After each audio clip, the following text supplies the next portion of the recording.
Vamos a abrir nuestras Biblias en Filipenses capítulo 1, versículos 1 y 2. Filipenses capítulo 1, versículos 1 y 2. Hoy iniciamos la serie de sermones en la carta a los Filipenses y usted se va a dar cuenta en la medida que transcurre el tiempo y vayamos conociendo el mensaje de Pablo a los hermanos de Filipos o de la iglesia en Filipos. Filipenses está después de Efesios. ¿Cuántos ya lo tienen? Amén. Esperamos para los que todavía no. Aleluya.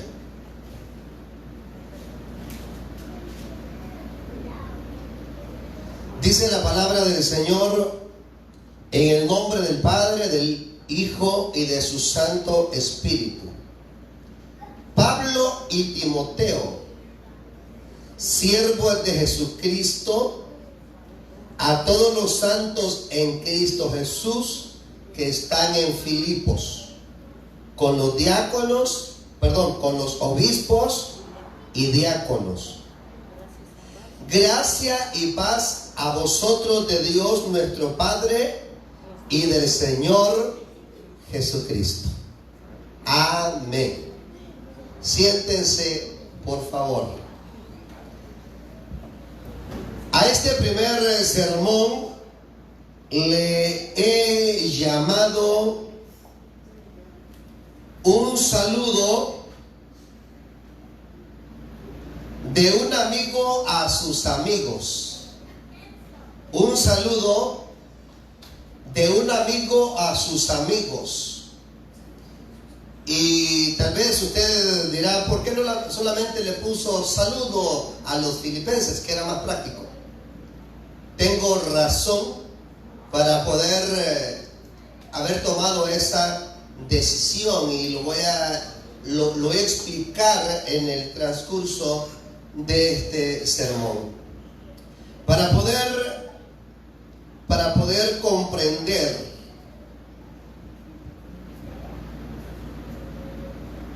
la epístola a los filipenses o a la iglesia que estaba en la ciudad de Filipos, es necesario conocer algunos antecedentes históricos. Primero, conocer un poco la ciudad. La ciudad tenía tres particularidades o tres características. Número uno, estaba rodeada por minas de oro y plata. Las ciudades aledañas o los contornos de la ciudad era fuerte por la explotación de las minas de oro y de plata. Esto había convertido a la ciudad en una ciudad comercial, en una ciudad importante. Segunda característica, la ciudad había sido fundada por Felipe de Macedonia en el año 368 a.C. Este era el padre de Alejandro Magno. Y el nombre que tenía antiguamente, ya me estoy trabando todo, era Crénides. Como que ya se me está pegando lo americano, ¿verdad? ya estoy comenzando. Yo sí estoy mal, hermano, porque no sé inglés y me estoy olvidando el español. Voy a quedar mudo. Crénides, que significaba pozo o fuentes. Estaba colocada en un punto estratégico, dividía a Europa de Asia, o sea, el occidente del oriente.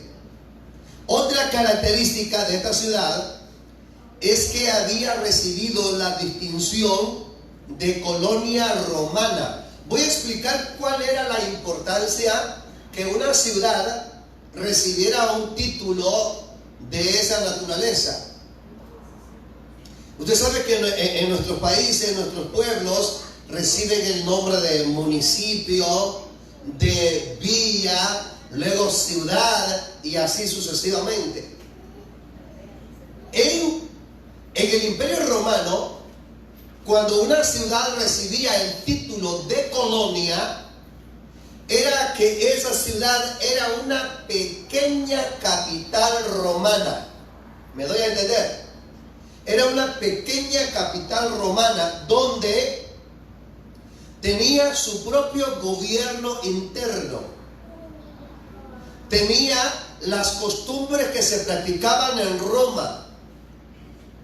Entonces, a ellos se les llamaba ciudadanos romanos. Sin embargo, la ciudad estaba compuesta por tres clases de personas. Habían de varias nacionalidades, pero allí habían esclavos, habían que eran la clase baja, habían soldados romanos que eran ciudadanos romanos, y habían gente de dinero de la clase alta.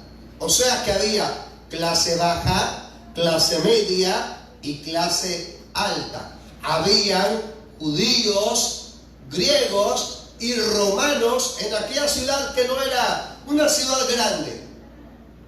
Tal vez vivían unas 2,000 personas en aquel entonces. Estamos hablando de una ciudad pequeña, ¿verdad? 2,000 personas es algo pequeño. Pero era una ciudad muy, muy importante. Veamos la iglesia. La relación que tenía la iglesia con Pablo. Pablo llegó a Filipos en el año 52 después de Cristo, en su segundo viaje misionero, y llegó ahí motivado por la visión del varón macedonio. ¿Qué es eso de la historia del varón macedonio? Para poder entender eso, usted tiene que ir a Hechos capítulo 16, porque mientras Pablo en su intento de hacer misiones, él va a un sector. Él va a un sector y tiene trazada una línea. Mientras va por el camino, se aparece un varón a quien él describe como el varón macedonio, pero que era un ángel de Dios que había aparecido, y le dice: ve y visítanos en Macedonia. Y llegando a Macedonia, llegó a Filipos, y en Filipos tuvo algunas circunstancias que nosotros ya conocemos. Ahí se encontró con tres personas. Se encontró con Lidia, que era una vendedora de púrpura, era vendedora de telas, era una mujer que tenía dinero. No era en realidad de Filipos, porque ella era asiática, era de Teatira, o sea que era de Asia Menor. También se encontró con una joven que era adivina. Si usted lee el capítulo, se va a dar cuenta que allá apareció una muchacha que tenía espíritu de pitonisa, espíritu de adivina, y va a Pablo y le dice: estos son los siervos del Altísimo que anuncian el Evangelio. Y cualquiera diría: hermano, pero eso no tiene nada de malo.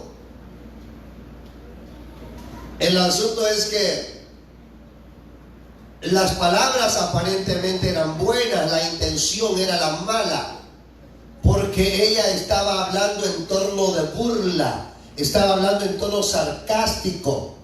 Y viene Pablo, y entendiendo que aquella mujer no hablaba por el Espíritu de Dios, sino que hablaba por un demonio. Y qué bueno es entender esto, que no todos aquellos que dicen Señor, Señor, hablan en nombre del Señor. No todos los que dicen que hablan en nombre de Dios lo hacen. Algunos lo hacen motivados por sus propios razonamientos. Lo hacen motivado por un espíritu que les impulsa con algún propósito destructivo. Viene Pablo y entiende esto y reprende al demonio en aquella mujer. Y cuando queda libre, a los amos de ella, porque ella era esclava, los amos de ella lo meten preso. Y ahí viene la historia que usted ya se conoce, que cuando Pablo y Silas, ¿qué pasaba? Estaban en Filipos. Dijo alguien por ahí, estaba Pablo y Silas su mujer, pero Silas era hombre. Dijo un predicador una vez, diciendo que Silas era la esposa de Pablo. Silas es hombre. Era compañero de viaje. Y estaban en el calabozo de más adentro. Y dice la palabra que alababan a Dios. ¿Qué hacían en la cárcel? Alababan a Dios. Escuche bien esto. Conoce a la muchacha que es una pitonisa, una adivinadora. Expulsa el demonio de adivinación. Expulsa a Pitón, al demonio de adivinación, y lo mandan a la cárcel. Estando en la cárcel, Pablo no está murmurando. Él no está diciendo, ¿por qué, Señor? Si mi intención es predicar tu palabra, es fundar obras en todas las ciudades, ¿por qué en lugar de encontrar puertas abiertas en la ciudad, encuentro puerta abierta en la cárcel? No. Él está alabando al Señor, y mientras alaba al Señor, usted conoce la historia, de repente comenzó a temblar y las paredes se cayeron y las ataduras de ellos se cayeron también, fueron rotas, y el carcelero estaba a punto de suicidarse, a punto de matarse, y Pablo le dice, no te hagas daño, aquí estamos todos, no nos hemos ido. Entonces le dice en el 16:32 de Hechos, ¿qué debo hacer para ser salvo? Y Pablo responde, cree en el Señor Jesucristo y serás salvo tú y tu casa. Aleluya. Y ahí tenemos a las tres personas que conoció en su llegada a Filipos. A Lidia, la mujer vendedora de púrpura, que era de Tiatira; a la adivina, que era griega, era esclava; y al soldado romano, al carcelero, que era un ciudadano romano de clase media. Vea por favor cómo están las tres clases representadas en la iglesia y también en la ciudad. Muy bien. En la iglesia de Filipos, o en Filipos, Pablo desarrolló una conexión interesante, una conexión especial entre ellos. Y más que todas las demás congregaciones, en la iglesia de Filipos, en una de las ciudades más pequeñas, la que más aportó al ministerio del apóstol Pablo. No lo hicieron otras iglesias que tenían mucho dinero. La iglesia de Corinto tenía mucha plata, pero no recibió dinero de ellos. Las iglesias de Galacia también lo eran grandes, pero no recibió dinero de ellos. Sin embargo, recibió ayuda de la iglesia de Filipos. Si usted va al 4:6 de Filipenses, vea lo que dice el 4:6. Por nada estéis afanosos, sino sean conocidas. Permítame, yo creo que me equivoqué. Vamos a ver.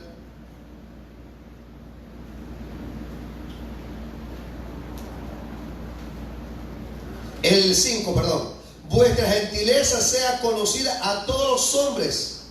El Señor está cerca. Hablando que han colaborado, han sido muy gentiles, han ayudado a su ministerio. Pero también 2 Corintios 11:9 tiene algo que me llamó la atención cuando lo estaba leyendo. Vean lo que dice la palabra. 2 Corintios 11:9. Dice así: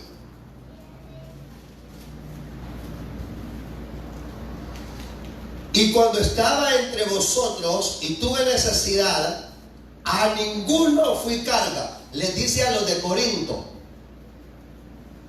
pues lo que me faltaba lo suplieron los hermanos que vinieron de Macedonia. ¿Dónde estaba la ciudad de Filipos? En Macedonia. En otras palabras está diciendo: cuando tuve necesidad, yo de ustedes no recibí ni un 5. Para mi necesidad me ayudaron los hermanos de la iglesia en Filipo. Eran los que estaban pendientes del apóstol Pablo. Es más, cuando Pablo estaba preso, quienes le mandaban ofrendas era la iglesia de Filipos. Quiero que vaya al 4:10. Espero que ahora sí no me haya equivocado. En gran manera me gocé. Estoy 4:10 de Filipenses, hermano. En gran manera me gocé en el Señor de que ya al fin habéis revivido vuestro cuidado de mí, de lo cual también estabais solícitos, pero os faltaba la oportunidad. En otras palabras está diciendo: estoy muy alegre de que se han vuelto a acordar de mí, aunque ustedes estaban dispuestos, pero necesitaban una oportunidad de poderme enviar. Había llegado Epafrodito, un hermano de la iglesia de Filipos, para, escúchenme bien, para estar con Pablo en la cárcel y para llevarle una ofrenda de parte de la iglesia. Muy bien. Pablo tuvo que salir, mientras estuvo en Filipos, tuvo que salir de la ciudad huyendo a causa de las persecuciones. Se levantaron muchos por ahí queriéndolo perseguir y matar, y pagaban falsos testigos para poder arrestar y matar a Pablo, y él se tuvo que ir por razones justificables. Veamos la epístola. ¿Cuál es la ocasión de la epístola? ¿Por qué Pablo les escribe a los hermanos de Filipos? Hermanos, la introducción va a ser larga en esta ocasión porque tengo que dar todo el contexto de la epístola y luego entrar a los 2 versículos que vamos a meditar. Entonces, la ocasión de la epístola es que Pablo está preso en Roma en su primer encarcelamiento. Esto sucedió entre los años 61 y 62 después de Cristo, y fue allí donde Epafrodito llega a visitarlo. La iglesia de Filipos sabe que el apóstol Pablo, que su amigo el apóstol está preso, y manda a un hermano para que esté con él. Hermano, esa es una cosa hermosa. Dijo alguien por ahí: solamente hay 2 lugares donde se conocen los verdaderos amigos. ¿Dónde es? En la cárcel y en la enfermedad, ¿correcto? En la cárcel y en la enfermedad es donde están los verdaderos amigos. Y aquí hay una iglesia amiga que ha enviado a un amigo para que esté con el apóstol, para que lo ayude, para que lo consuele, para que lo asista en sus necesidades. Pero no solamente le ha mandado a un ayudante para que esté con él, le ha mandado a la iglesia también una provisión monetaria, porque sabe que Pablo necesita dinero para poder ejercer su ministerio. En este entonces Pablo estaba en arresto domiciliario, es decir, que estaba siendo custodiado por soldados en una casa particular.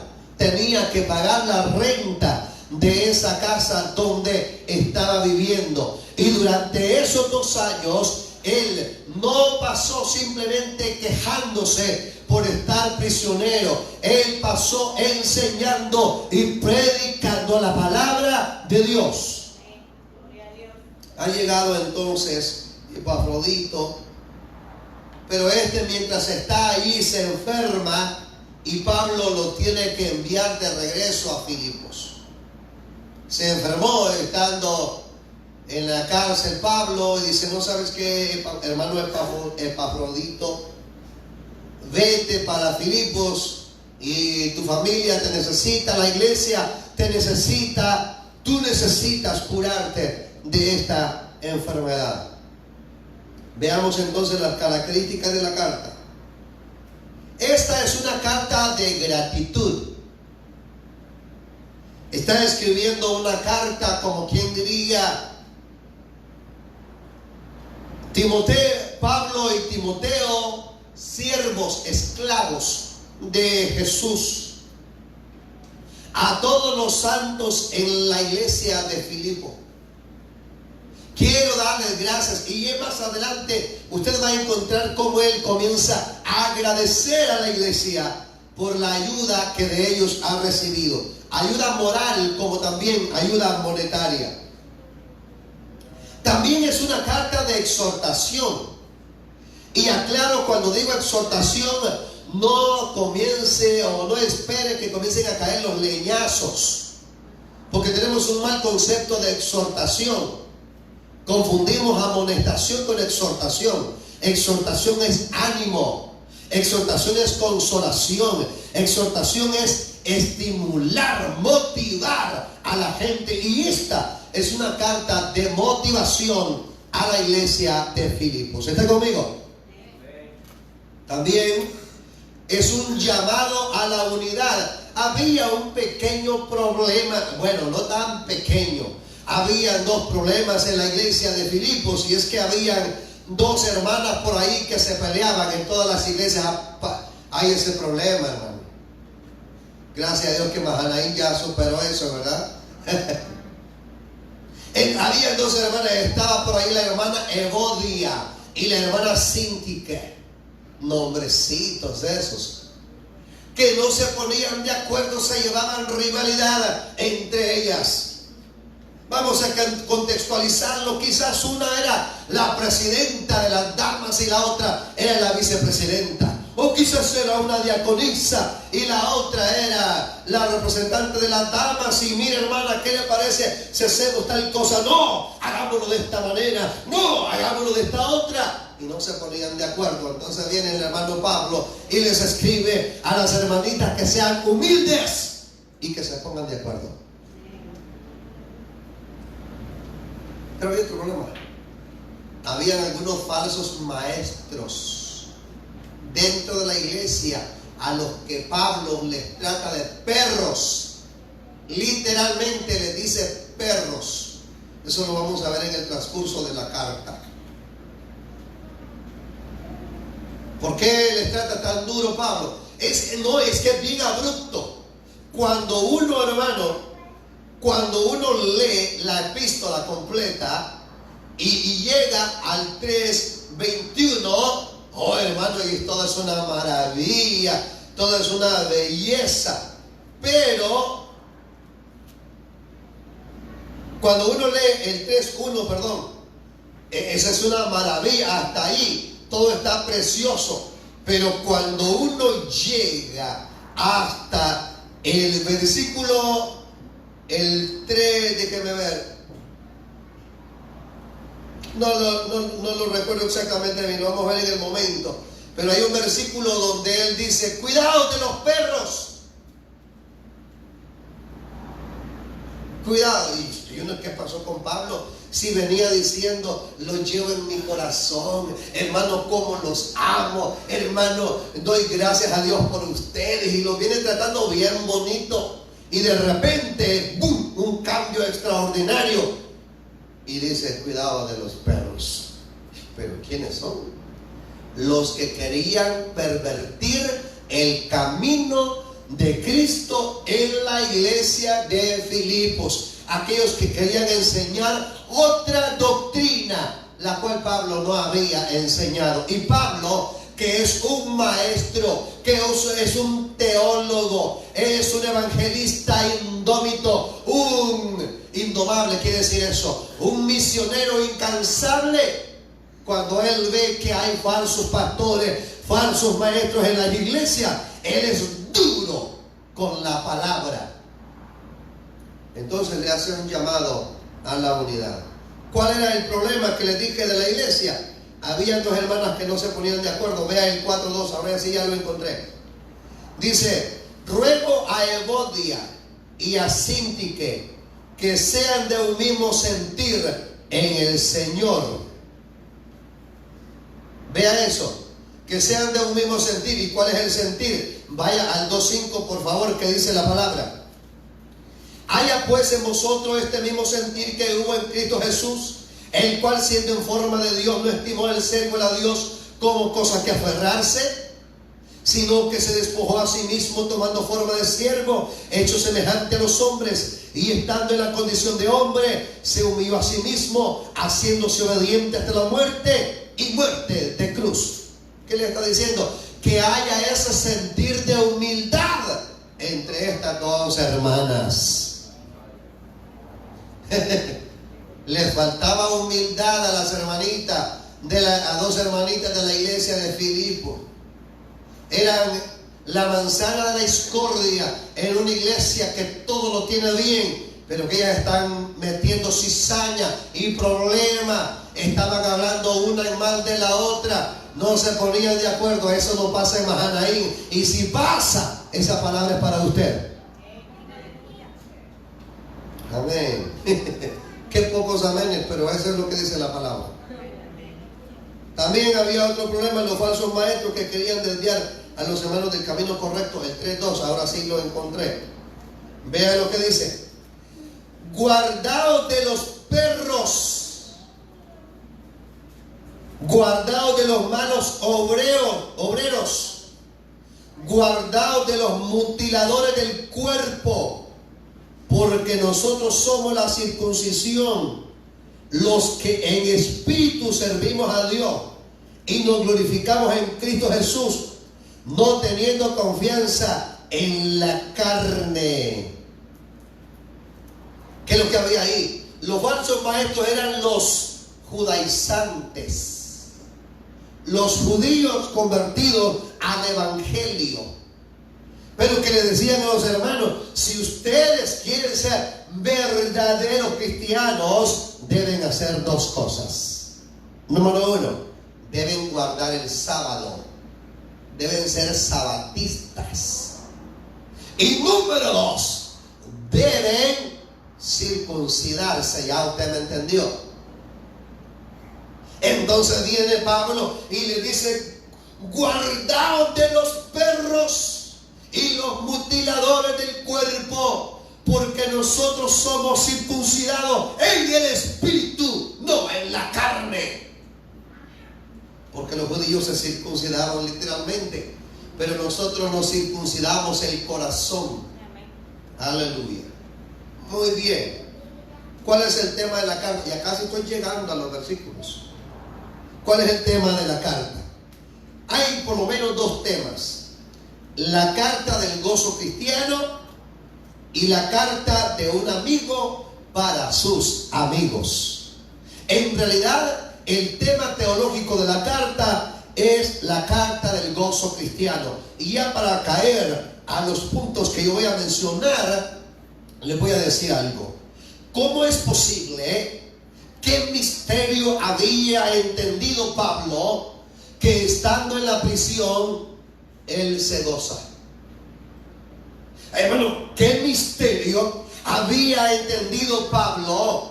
Porque estando en cadenas y atado a un soldado romano, no crea usted que arresto domiciliario en aquel entonces era como el de hoy, donde una persona está arrestada y hay un policía en la puerta y no puede salir, no puede, y si sale tiene que ir custodiado por policía. Eso casi es seguridad, hermano. Eso son más bien guaruras. Pero en aquel entonces el prisionero estaba atado a un soldado romano. Si iba al baño, allí iba el soldado. Si iba a comer, ahí estaba el soldado. A donde quiera que se movía, ese soldado se movía con él. Entonces cualquiera de nosotros dijera: ¡qué fastidio! Pero Pablo escribe diciendo, vea lo que dice en el versículo 4 del capítulo 4, que es el versículo clave. El 1:21 y el 4:4 son los versículos clave de esta epístola. Si usted logra entender esos dos versículos, ha entendido toda la epístola. Dice el 4:4: regocijaos en el Señor siempre. Os digo otra vez, regocijaos. Amén. Cállate en Kirio Pántote, Palínero Querete. Regocijaos en el Señor siempre. Os digo otra vez, regocijaos. Así se dice en griego. Querete en Kirio Pántote, Palínero Querete. Regocijaos en el Señor siempre. Os digo otra vez, regocijaos. ¿Cómo es posible que él sienta tanto gozo estando en prisión? Cuando una gente está en prisión está quejando, ¿sí o no?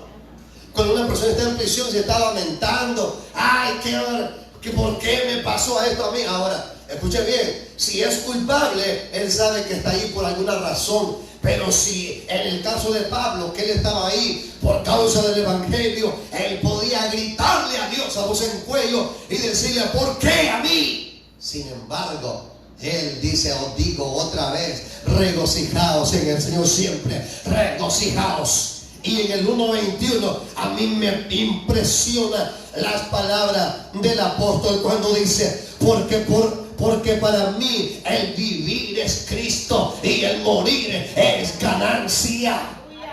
¿Cuál es el misterio que había descubierto el apóstol Pablo? Había descubierto que el gozo, escúcheme bien, que el gozo que da el Espíritu, que el gozo que es como parte del fruto del Espíritu cuando se ha desarrollado, está por encima de las circunstancias, está por encima de los problemas. Que cuando usted tiene ese gozo del Espíritu en su vida, no importa si no tiene trabajo, no importa si no tiene que comer, no importa si no tiene dinero, no importa si está enfermo, no importa si está en la cárcel, no importa si pasa por un problema, el gozo del Señor sobrepasa todo entendimiento.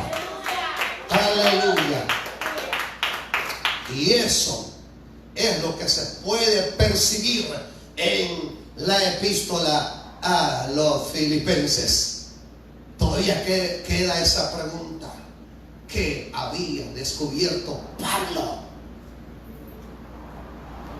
Yo casi me imagino una conversación entre Pablo y Timoteo, su hijo en la fe, diciéndole: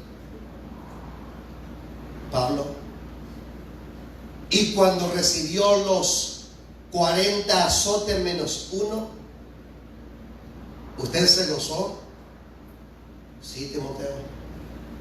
Y cuando sufrió el naufragio, que se hizo pedazo el barco allá en medio del mar, ¿usted se gozó, Pablo?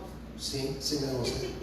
Y cuando lo apedrearon en Listra, que casi lo dejaron medio muerto y lo tiraron por la barranca, ¿usted se gozó, Pablo? Sí, yo me gocé también. Aleluya. Pablo, y cuando lo metieron en la cárcel allá en Filipo, ¿usted se gozó? Claro que me gocé, Timoteo. Si yo estaba cantando alabanza al Señor. ¿Cuánto se pueden gozar a pesar del problema, a pesar de la dificultad? Bendito sea Dios. Aleluya.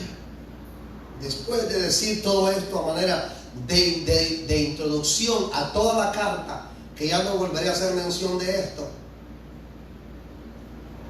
Quiero entonces entrar en detalle en los versículos 1 y 2 que voy a predicar. Un saludo de un amigo a sus amigos.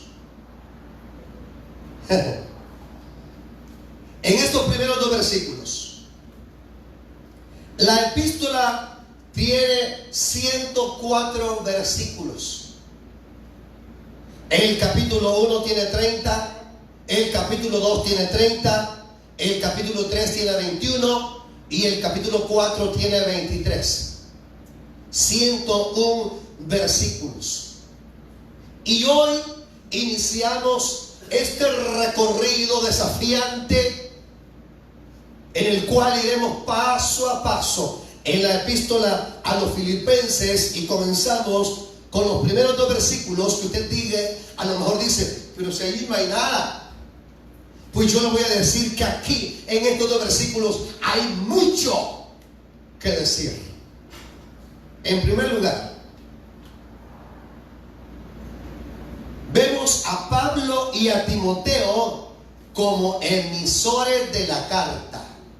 O vemos a Pablo y a Timoteo como los que envían la carta. Versículo 1 en la primera parte, ¿qué dice? Pablo y Timoteo, siervos de Jesucristo, a todos los santos en Cristo Jesús que están en Filipos. Dejémonos ahí. Vea eso. Pablo y Timoteo. A mí me llamó la atención cuando yo veo y digo, bueno, Pablo y Timoteo, el que escribe la carta es Pablo, pero ¿por qué agrega a Timoteo? Porque Timoteo también está con él, cuidándolo en la cárcel. Es su discípulo inseparable, es su alumno, es su aprendiz, es su hijo en la fe, y por eso él le da el derecho, dando a entender lo que yo voy a escribir con mi pluma es porque también lo he compartido con Timoteo y él está de acuerdo en lo que yo les estoy escribiendo a ustedes que están en Filipo. Pablo utiliza el nombre griego, el nombre hebreo era Saulo. Saulo, exaltado, engrandecido. Pero utiliza el nombre de Pablo, que es el nombre griego, que significa pequeño, chiquito. Se cree que Pablo era de estatura pequeña, era medio calvo, con granitos en la cara, con los pies un tanto así corvados. Se cree que así era el apóstol Pablo. Nosotros cuando leemos sus epístolas nos imaginamos a un señor alto, ¿verdad que sí? A un señor así alto, bien barbado, con una cabellera extraordinaria y una fuerza tremenda. No, el apóstol Pablo no era así. Era pequeño de estatura. ¿Sabe por qué? Porque los mejores perfumes vienen en envases pequeños. Aleluya. Y el apóstol Pablo lo demuestra en la carta. Ya no voy a decir por qué. Demuestra su pequeñez, demuestra su humildad. Él dice: Pablo y Timoteo, siervos de Jesucristo, a todos los santos que están en Filipo. Timoteo, su nombre significa honor de Dios o honrado por Dios.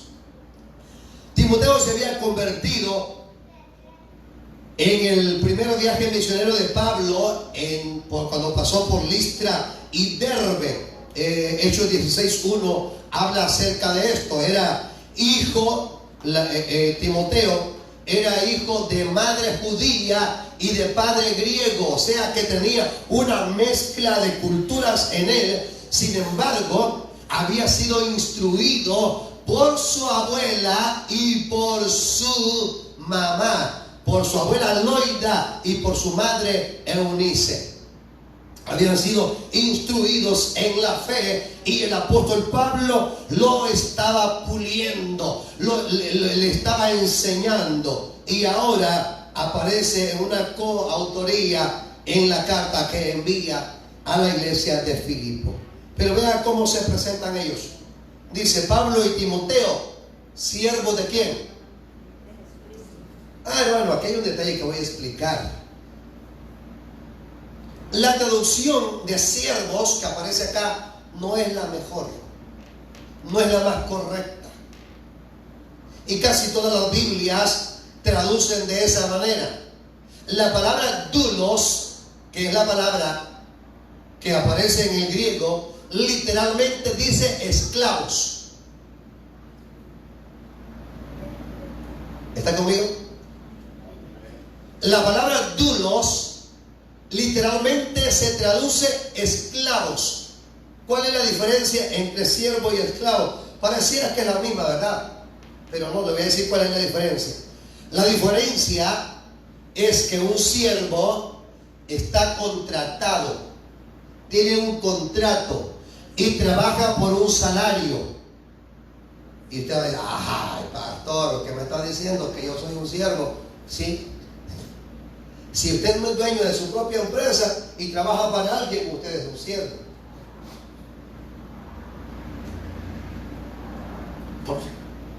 ¿Cuántos trabajan por dinero? Todos los que estamos aquí trabajamos por dinero. Entonces, la única diferencia es que el siervo, si quiere, trabaja, y si no quiere, no trabaja. Pero si no trabaja, no gana. Así, esa es la diferencia. Sin embargo, el esclavo, escúcheme bien, en primer lugar, es una persona que ha sido comprado por precio. No está trabajando por contrato. Alguien lo ha comprado y pertenece al dueño, al amo que lo compró. Por lo tanto, no se pertenece a sí mismo. Otra cosa, no hace su propia voluntad. Otro detalle, no tiene ningún derecho a reclamar absolutamente nada. El siervo sí, el que está bajo contrato sí, porque si en el contrato dice que va a trabajar 8 horas laborales, y si le están obligando que trabaje 9, que trabaje 10, tiene derecho a reclamar o a exigir más pago, ¿sí o no? Pero el esclavo no tiene derecho a reclamar absolutamente nada. Él simplemente aparece en el inventario de su amo cuando él comienza a enumerar: tengo una casa, tengo tantas vacas, tantas ovejas, tantos caballos, tantos cabros y tantos esclavos. Aparece en la lista de los animales. Es más, tengo tantos perros y tantos esclavos. El esclavo tenía menos derecho que un perro. ¿Está conmigo? ¿Sí? Los perros tenían privilegios. Y eso se aplica hasta en la vida real. Vaya a la casa de los ricos y vea cómo viven los perros. Y usted entra a trabajar ahí y usted entra en condiciones peores que la de ese perrito que está ahí. ¿Está conmigo? Porque usted puede encontrar un montón de pelerío de perros en la sala, en la casa, en los cuartos, en las camas.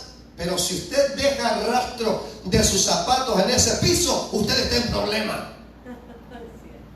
Imagínense hoy, en este tiempo, 2019, pasa eso. Imagínense lo que pasaba en aquel entonces. Entonces Pablo dice Pablo y Timoteo, esclavos de Jesucristo. ¿Qué está diciendo? Aquel que pagó un precio por mí en la cruz del Calvario.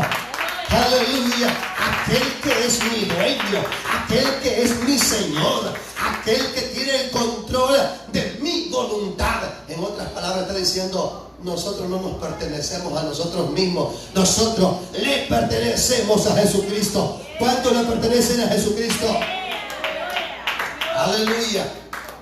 Hermano, esta carta va a estar preciosa porque así va a ir. Siervos de Jesucristo, esclavos. Cristo había pagado una deuda. Nosotros antes éramos esclavos ¿de quién? Del diablo, sin derechos. Sin derecho a hablar. Sin derecho a nada. Sometidos a su voluntad, a su reino de las tinieblas, a su vida en pecado. Pero Cristo pagó nuestra deuda en la cruz del Calvario con sangre, con su vida. Y nos trasladó del reino de las tinieblas al reino de la luz. Aleluya. Y ahora no somos esclavos sin derechos. Tenemos muchos derechos y tenemos muchos privilegios. Ahora somos hijos de Dios. Primer privilegio, somos hijos de Dios. Aleluya. Tenemos herencia. ¿Qué más quiere? Un esclavo no tenía herencia. Somos copartícipes con Cristo en su reino. Sí, Pablo y Timoteo, siervos de Jesucristo. ¿De quién es siervo usted? Siervo de Jesucristo. Jesús y Cristo. Jesús el que salva y Cristo el ungido. Así es que todos los que son de Cristo son ungidos. Escuche bien la palabra ese hombre está ungido. ¿Por qué? Porque salta y grita. No. Ese hombre está ungido porque está en Cristo y él es el ungido de Dios. Aleluya. Entonces él se presenta como esclavo de Jesucristo. Pero ¿por qué usa este término con la iglesia de Filipo? Mire, vaya por favor a Efesios capítulo 1 versículo 1, solamente para hacerle una pequeña prueba. Vaya por favor a Efesios 1:1. ¿Lo tiene? Pablo, apóstol de Jesucristo. Retroceda a Gálatas 1:1. Pablo, apóstol de Jesucristo. Retroceda a 2 de Corintios. Vea lo que dice. Pablo, apóstol de Jesucristo. Vea a 1 de Corintios. Pablo, apóstol de Jesucristo. ¿Por qué aquí dice siervo? Porque aquí, ¿qué pasó? ¿Alguien me está entendiendo? Pero ¿por qué en todas las epístolas él se presenta como el apóstol de Jesucristo? Él saca la credencial de reverendo, de ministro, de apóstol. Pero la iglesia de Filipo dice: Pablo y Timoteo, esclavos de Jesús, de Cristo Jesús. ¿Por qué? ¿Le digo por qué? Porque a todas las iglesias que les escribe dudaban del apostolado del apóstol Pablo. Ponían en duda que él fuera apóstol. Por eso él se presenta con la credencial de apóstol de Jesucristo. Pero en Filipo ninguno tenía duda de que él era un verdadero apóstol del Señor. No tenía necesidad de presentar la credencial de apóstol. Por eso se presenta como el siervo, como el esclavo del Señor. Esa es una muestra de la relación de amistad que había entre el apóstol Pablo y la iglesia de Filipo. Bendito sea Dios. Ahora, escríbale una nota ahí a Filipenses 1:1 donde dice siervo. Escriba: se presenta como siervo porque no dudaban de su apostolado. Algunos ya se están durmiendo. Espero que estén en el espíritu, ¿verdad? siervos de Jesucristo. Número 2, los santos que reciben la carta. Vean lo que dice la siguiente parte del versículo 1. A los santos en Cristo Jesús que están, ¿en dónde? En Filipos, y con los obispos y diáconos. Dije número 1, el primer punto fue Pablo y Timoteo como emisores de la carta. Número 2, los santos que reciben la carta. A todos los santos en Cristo Jesús que están en Filipos. Hermano,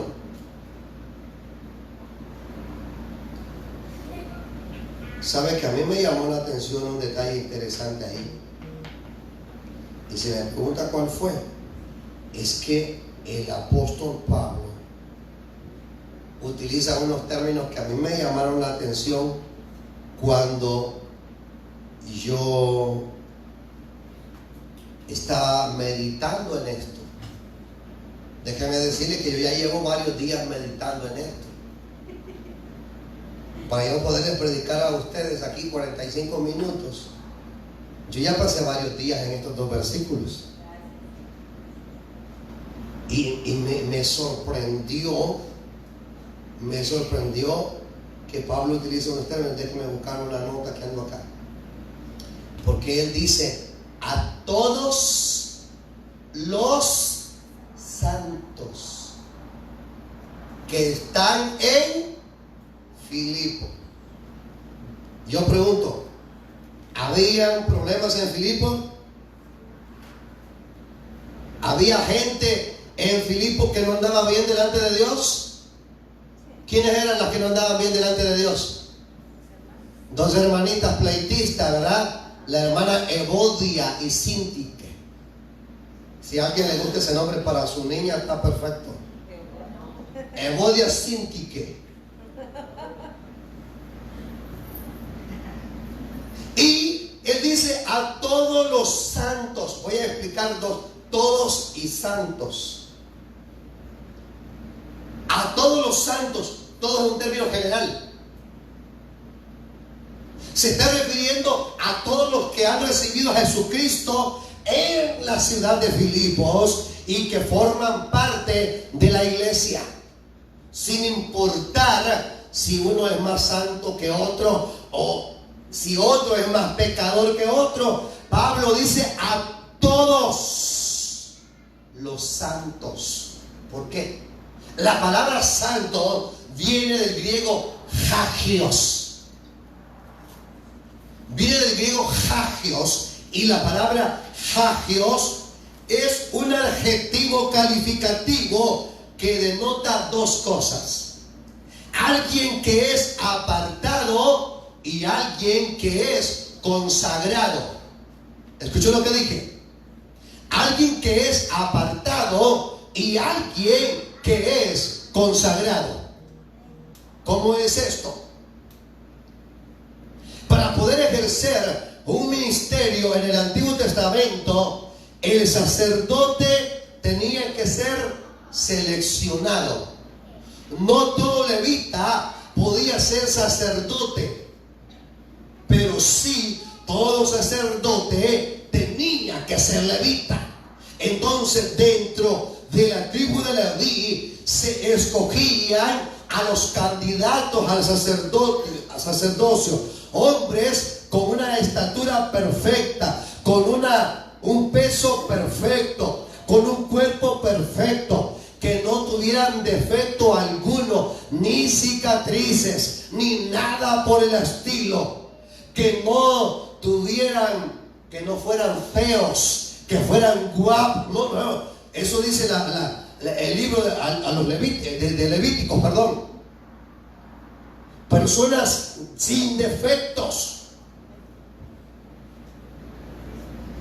Los apartaban y después de apartarlos, los consagraban para un trabajo, para un oficio. Entonces, el que está en Cristo, escúcheme bien, el que está en Cristo ha sido apartado. ¿Apartado de dónde? Ha sido apartado del mundo, ha sido apartado del pecado, ha sido apartado de las tinieblas, ha sido apartado de esa vida que antes tenía y ahora ha sido traído al reino de la luz, al reino de Cristo, y estando en ese reino ha sido consagrado. ¿Para qué? Para anunciar las virtudes de aquel que nos llamó de las tinieblas a su luz admirable.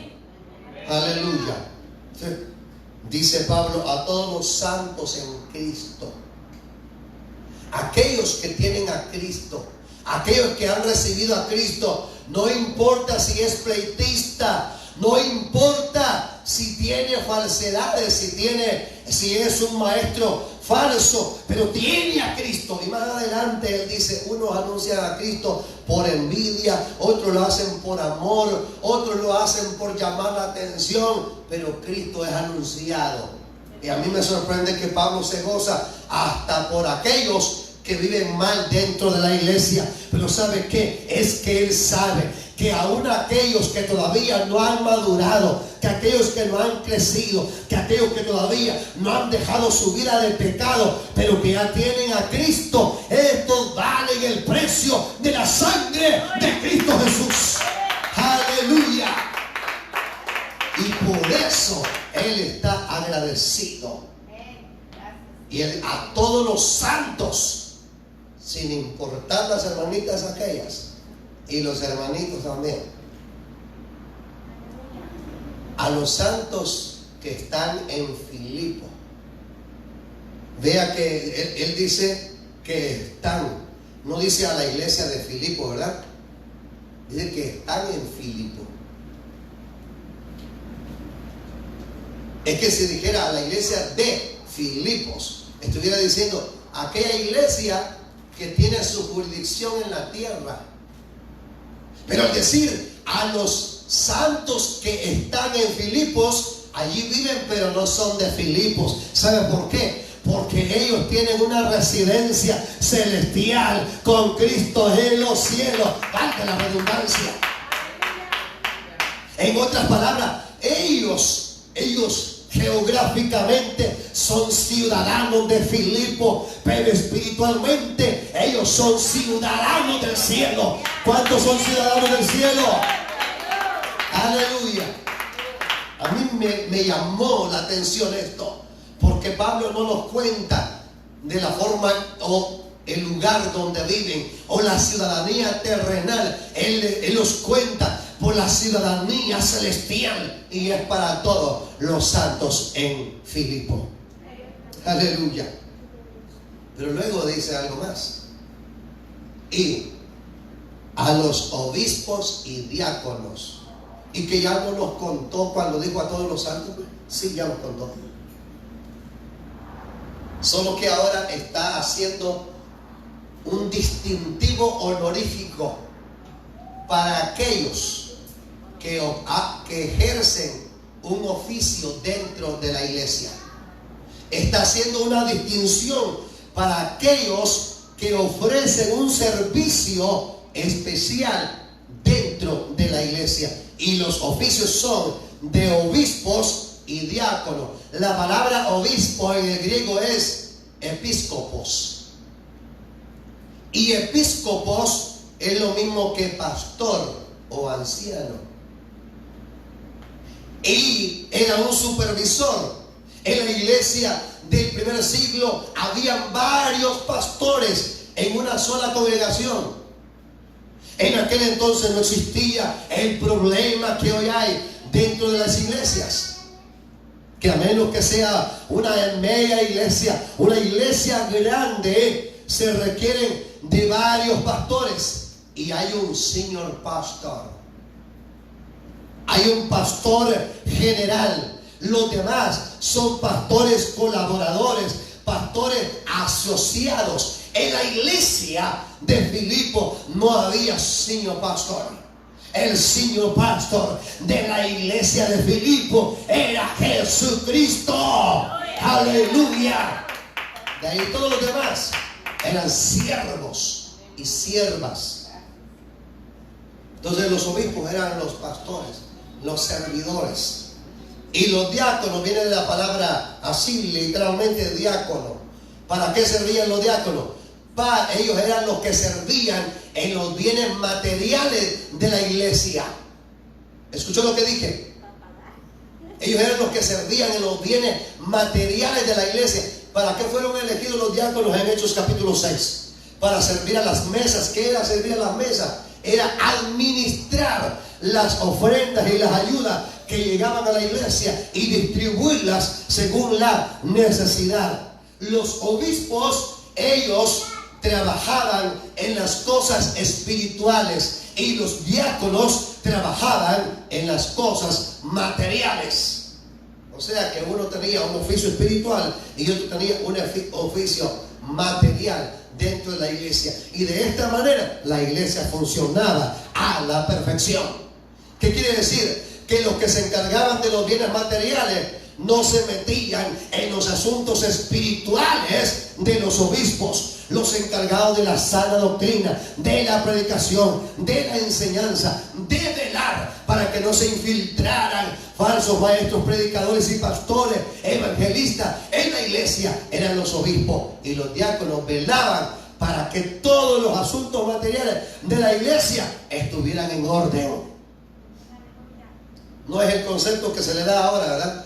Que los diáconos son aquellos más chaquetudos que están ahí en algunas iglesias de saco y de corbata y sentados allá enfrente y como que son los guardaespaldas del pastor. No, señor, los diáconos fueron llamados para servir, no para mandar.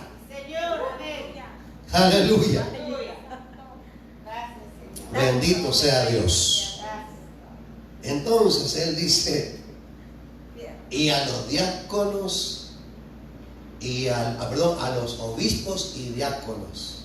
La carta es enviada a todo el pueblo, pero también hace un distintivo para aquellos que tienen no una posición, escuchó lo que dije, sino una función. Es que cuando dice: ¿y usted quién es en la iglesia? Oh, yo soy diácono. Ah, bueno. ¿Y usted quién es? Ah, no, que yo soy el pastor. Y acá se me sube y me caigo. ¿Me doy a entender? No. Pablo no les está poniendo un pedestal. Le está dando un reconocimiento honorífico por la función que ellos ejercen. Son siervos dentro de la iglesia. ¿Escuchó bien lo que dije? Siervos sirviendo a siervo. En otras palabras, le pregunto algo: ¿quién es el más esclavo aquí? Yo.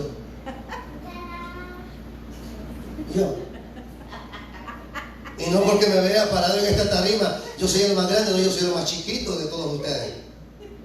¿Quién es el más grande? ¿El que se sienta para comer o el que llega a servir la comida? El que se sienta para comer. Dejen propina, por lo menos. Amén.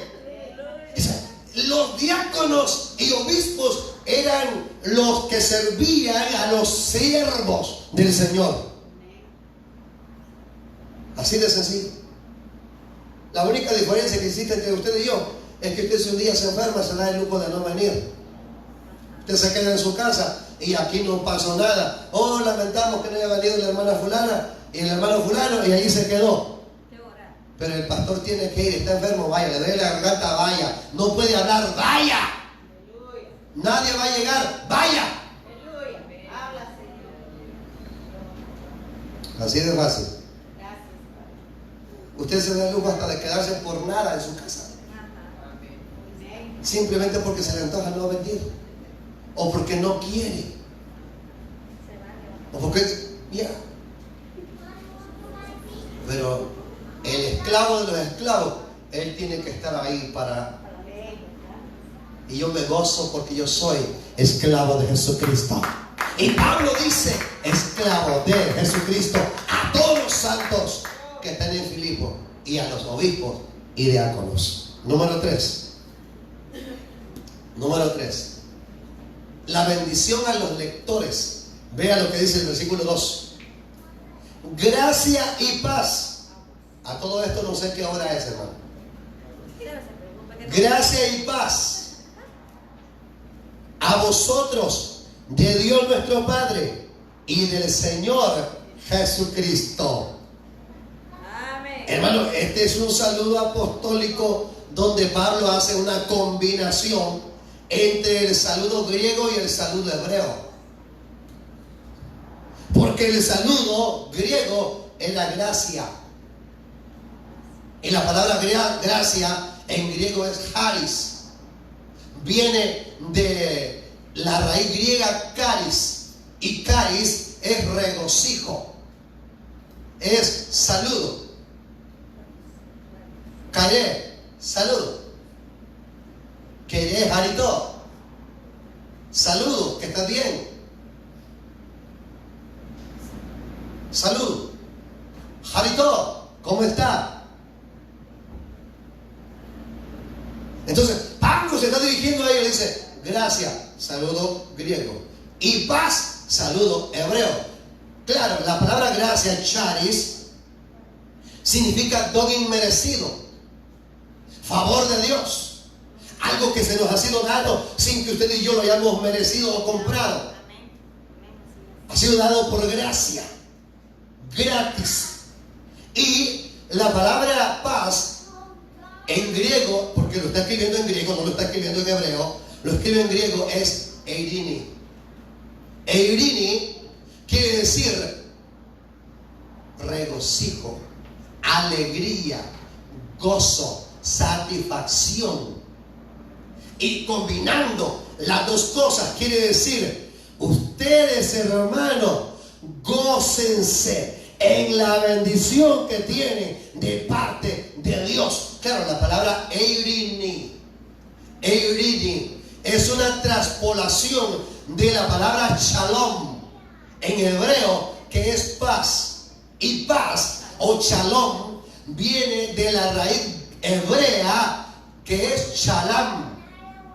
Y shalom es uno que te ayuda, es uno que te bendice. En otras palabras, la palabra gracia y shalom son todo el conjunto de bendiciones que proceden de parte de Dios, y el cristiano tiene que estar agradecido, tiene que estar gozoso, tiene que estar alegre, tiene que estar feliz.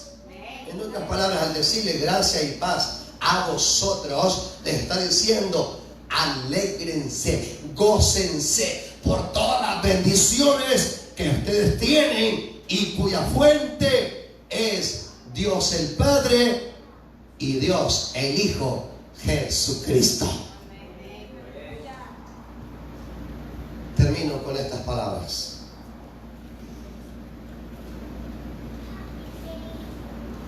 Al unir la gracia y la paz en ese saludo, Pablo le está diciendo: sean felices con todas las bendiciones que tienen, las que proceden de parte de Dios, no las que vienen de parte del oro y la plata que salen de las minas, ni del orgullo por ser colonia romana. ¿Está conmigo? Ni del orgullo ciudadanos romanos, no. Ustedes gócense, sean felices en las bendiciones que vienen del Padre Celestial y que vienen a través de la persona de Jesucristo. Termino entonces. Si bien es cierto que la carta va dirigida a los santos que están en Filipos, contiene un mensaje para nosotros. Porque todos los que estamos aquí tenemos al mismo Cristo que tenían los hermanos de Filipos. ¿Cuántos dicen amén? Tenemos al mismo Padre que tenían los hermanos de Filipos. Tenemos al mismo Espíritu que tenían los hermanos de Filipos. Tenemos la misma salvación que tenían los hermanos de Filipos. Tenemos la misma gracia que tenían los hermanos de Filipos. Tenemos la misma paz que tenían los hermanos de Filipos. Hemos sido reconciliados y por eso tenemos paz. Tenemos el regalo de la salvación. Entonces usted y yo debemos estar agradecidos, felices, porque tenemos a Cristo en nuestra vida y el regalo de la salvación por gracia. Aleluya. Póngase de pie, por favor. Dele gracias al Señor por las bendiciones en esta hora. Aleluya. Los que han escuchado esta palabra también, que reciban en sus hogares donde estén una bendición de parte de nuestro Dios. Que esta palabra haya sido de mucha bendición.